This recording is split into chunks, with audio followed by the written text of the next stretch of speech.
Once upon a time, there was a trader named Waylen who thought he was the king of EA trading. He had spent years studying the markets, analyzing charts, and developing complex algorithms to predict market movements. One day, Waylen decided to put his skills to the test and started trading with his brand new EA Expert Advisor.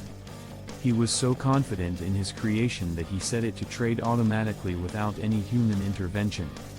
The first few days were a breeze, and Waylen was feeling on top of the world. But then, something strange started happening. The EA started making trades that didn't make any sense. It was buying low and selling lower, and Waylen couldn't figure out what was going on. He checked and double-checked the code, but everything seemed to be in order. He even tried tweaking the settings and adjusting the algorithms, but nothing seemed to work. Just when Waylen was about to give up, he decided to take a closer look at the data. That's when he noticed something odd. The EA was making trades based on the lyrics of the latest pop songs.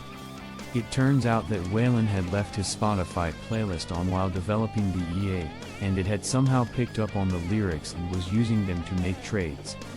The EA had become a pop music trading bot.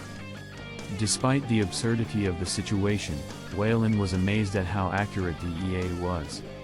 He decided to keep it running and even added a new feature where the EA would only trade when certain keywords from his favorite songs appeared in the charts.